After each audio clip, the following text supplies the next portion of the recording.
आज शारदीय नवरात्र का दूसरा दिन। नवरात्र के दूसरे दिन मां दुर्गा के द्वितीय स्वरूप मां ब्रह्मचारिणी की पूजा अर्चना। देश भर के मंदिरों में श्रद्धालुओं का तांता लगा।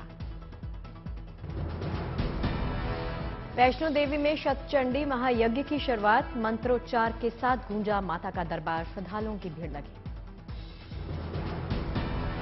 नवरात्रि पर भारतीय रेलवे की तरफ से यात्रियों को अनूठी सी सौगात। पूरे 9 दिन ट्रेनों में उपलब्ध करवाई जाएगी सात्विक भोजन वाली स्पेशल व्रत की थाली। फिलहाल कुल 400 स्टेशन पर ई केटरिंग सुविधा के साथ उपलब्ध होगी ये स्पेशल व्रत की थाली। मात्र 99 रुपए से शुरू होंगे इस सात्विक भोजन वाली थाली के दाम। अयोध्या में भव्य रामलीला का आयोजन। मंच पर किरदार निभाने पहुंचे कलाकार हुए भावुक। कहा, अयोध्या आकर धन्य हो गए। कोलकाता में मुख्यमंत्री ममता बनर्जी ने किया दुर्गा पंडाल का उद्घाटन। आसपास के लोगों से बातचीत की। नवरात्र के पहले दिन उज्जैन के हर सिद्धि मंदिर में दिखा जबरदस्त तरीके का उत्साह। भक्ति में डूबे श्रद्धालु। मिर्जापुर में मां विंध्यवासिनी के दरबार में भी श्रद्धालुओं का तांता लगा। नवरात्र में पूजा के लिए पहुंचे श्रद्धालु।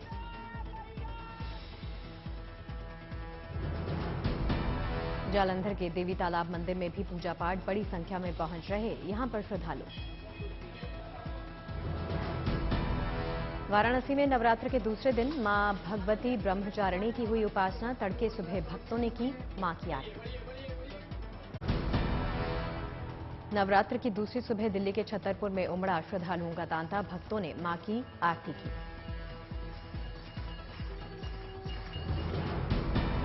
बेगूसराय में भक्त ने की मां की विशेष पूजा। सीने पर 7 कलश रखकर आराधना में लीन हुआ। ग्वालियर के मांडवे माता मंदिर में नवरात्र के उत्सव का माहौल। श्रद्धालुओं ने की पूजा, चढ़ाया प्रसाद। ओडिशा में मां दुर्गा का विशेष पंडाल बनाने की तैयारी तेज। सोने चांदी से बनाई जा रही मां की झांकी।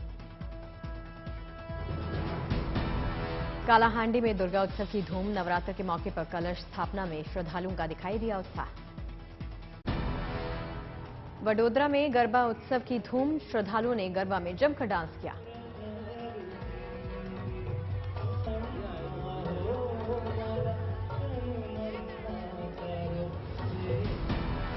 गुजरात के अंकलेश्वर में अहमद पटेल की बेटी मुमताज पटेल गरबा खेलने के लिए पहुंची। लोगों के साथ गरबा खेला और नवरात्र की शुभकामनाएं दी।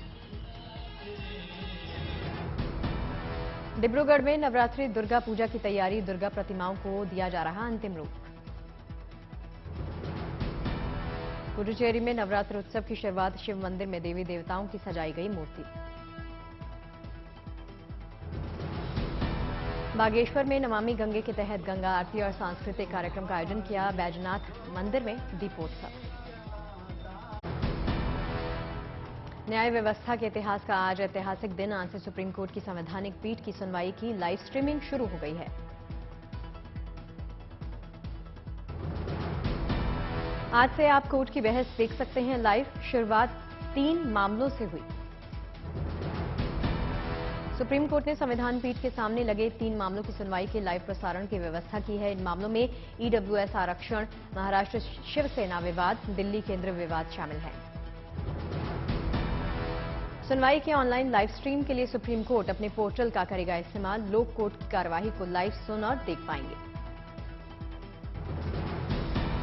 पिछले हफ्ते ही सुप्रीम कोर्ट में सुनवाई की लाइव स्ट्रीमिंग करने का लिया था फैसला। सीजेआई यूयू ललित की अगुवाई में फुल कोर्ट मीटिंग में ये फैसला किया गया था।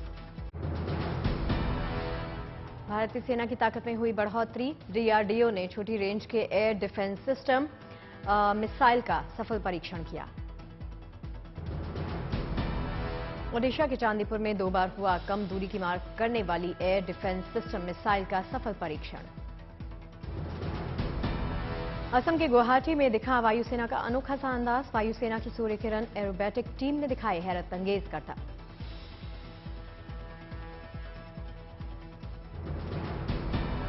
आत्मनिर्भर भारत के नाम एक और बड़ी उपलब्धि। भारत ने पहली बार किया खास एवी गैस 100 LL एविएशन फ्यूल का उत्पादन। केंद्रीय मंत्री ज्योतिरादित्य सिंधिया ने ट्वीट करके दी जानकारी।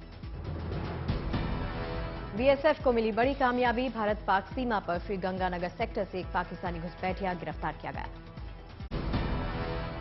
2 दिन के जापान दौरे के बाद वापस भारत रवाना हुए प्रधानमंत्री मोदी, टोक्यो से भरी वतन वापसी की उड़ान।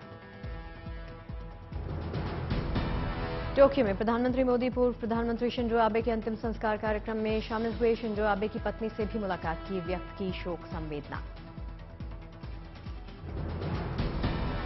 8 जुलाई 2022 को हुई थी शिंजो आबे की हत्या। अंतिम संस्कार में 20 से ज्यादा देशों के प्रमुख भी हुए शामिल। पूरे जापान में हाई अलर्ट।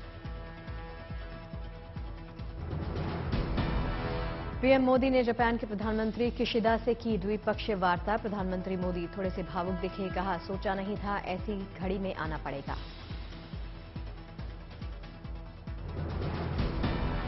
द्विपक्षीय बैठक के दौरान प्रधानमंत्री मोदी और फूमियो किशिदा के बीच दोनों देशों में संबंधों को और मजबूत करने पर बातचीत हुई। राजस्थान कांग्रेस में छिड़े, घमासान के बीच में दिल्ली पहुंचे सचिन पायलट। कल कहा था जयपुर में हूं, अभी राजस्थान में ही रहूंगा। सोनिया गांधी से मिल सकते हैं सचिन पायलट, कल बोले थे पायलट। आला कमान के फैसले के बाद करूंगा कोई फैसला। अशोक गहलोत ने फोन पर की सोनिया गांधी से बातचीत, बोले मैं कभी हाईकमान को चैलेंज नहीं करूंगा। कांग्रेस अध्यक्ष पद पर अशोक गहलोत के नामांकन को लेकर अभी सस्पेंस की स्थिति बनी हुई है। कांग्रेस निर्वाचन अधिकारी मधुसूदन मिस्त्री का बड़ा बयान, कहा अशोक गहलोत नामांकन करेंगे या नहीं इसकी जानकारी नहीं। 30 सितंबर को कांग्रेस अध्यक्ष पद के लिए नामांकन करेंगे शशि थरूर, मधुसूदन मिस्त्री ने दी जानकारी।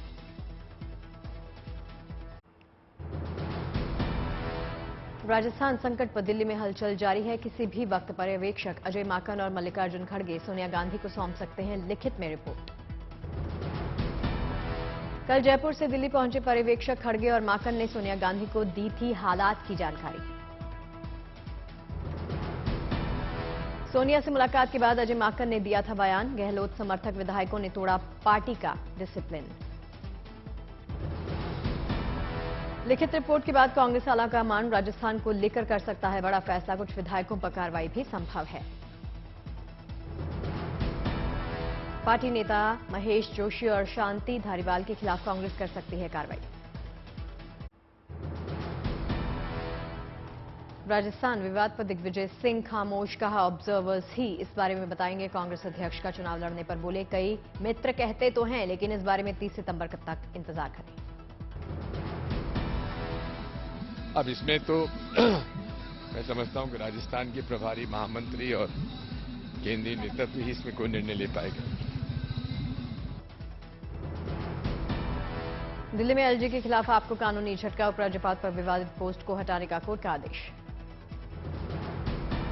गांधीनगर में अमित शाह ने अस्पताल का किया शिलान्यास, 750 बेड की क्षमता वाला बनेगा हॉस्पिटल। गृह मंत्री अमित शाह के गुजरात का आज अंतिम दिन है। गुजरात को मिली 237 करोड़ विकास कार्य परियोजनाओं की सौगात। एक बार फिर से पीएफआई पर कसा शिकंजा, दिल्ली यूपी समेत 8 राज्यों में छापेमारी, 170 से ज्यादा लोगों की गिरफ्तारी। दिल्ली के शाहीन बाग, जामिया समेत कई इलाके में छापेमारी, पीएफआई से जुड़े 30 से ज्यादा लोगों को हिरासत में लिया गया। कर्नाटक में पीएफआई से जुड़े 75 से ज्यादा लोग पकड़े गए, कोलार से 6 गिरफ्तार, हुबली और रायचूर से 2 पीएफआई कार्यकर्ताओं की गिरफ्तारी, कलबुर्गी से पीएफआई का मीडिया कोऑर्डिनेटर अरेस्ट। कर्नाटक के बीदर से पीएफआई का जिला अध्यक्ष अब्दुल करीम और एसडीपीआई सेक्रेटरी मुश्ताक भी अरेस्ट हुआ। पुणे में पीएफआई समर्थक 6 लोगों को हिरासत में लिया गया, पाकिस्तान के समर्थन में नारेबाजी का आरोप लगा। महाराष्ट्र के औरंगाबाद से 13 पीएफआई कार्यकर्ता हिरासत में लिए गए, नवी मुंबई से पीएफआई से जुड़े 2 लोग हिरासत में। यूपी के 26 जिलों में पीएफआई के ठिकानों पर रेड, 57 लोग हिरासत में। असम के नागरबेरा से 7 पीएफआई कार्यकर्ताओं की गिरफ्तारी हुई, पहले हुई थी 11 लोगों की गिरफ्तारी। पीएफआई रेड को लेकर गृह मंत्रालय की उच्च स्तरीय बैठक, एनआईए के डीजी, आईबी चीफ और ईडी के डीजी बैठक में शामिल। गृह सचिव अजय भल्ला के नेतृत्व में बैठक हुई, बैठक में पीएफआई के ठिकानों पर छापेमारी को लेकर चर्चा। आपराधिक छवि वाले उम्मीदवारों को लेकर चुनाव आयोग का फैसला। अब अखबारों में छपवाना होगा अपने क्राइम रिकॉर्ड का लेखा जोखा। सुप्रीम कोर्ट से शिवसेना के उद्धम खेमे को बड़ा झटका। कोर्ट ने असली शिवसेना तय करने वाली निर्वाचन आयोग की प्रक्रिया पर रोक लगाने से इनकार किया। सूत्रों के मुताबिक फैसले के बाद शिंदे गुट ने लिखी ईसी को चिट्ठी, जल्द फैसला लेने की अपील। दिल्ली में बीजेपी मुख्यालय में पार्टी अध्यक्ष जेपी नड्डा ने बुलाई अहम बैठक। बीजेपी के सभी राज्य प्रभारियों ने हिस्सा लिया। बैठक में आगामी लोकसभा चुनाव समेत अगले साल होने वाले अलग अलग राज्यों के विधानसभा चुनावों के मद्देनजर संगठन को मजबूत करने पर भी मंथन। राष्ट्रीय खेलों में हिस्सा लेने वाले खिलाड़ियों से यूपी के सीएम योगी ने मुलाकात की। कहा 20 की जगह अब 28 खेलों में यूपी की होगी प्रतिभागिता। उत्तर प्रदेश ने इसमें अच्छी प्रगति की। इसमें 20 की बजाय अब 28 गेम में उत्तर प्रदेश की प्रतिभागिता होने जा रही है। बुधवार को अयोध्या जाएंगे मुख्यमंत्री योगी आदित्यनाथ। लता मंगेशकर चौक का करेंगे लोकार्पण। यूपी के सीएम योगी आदित्यनाथ ने महंत अवैधनाथ ऑडिटोरियम का उद्घाटन किया। दिव्यांगों को मिली ट्राईसाइकिल की सौगात।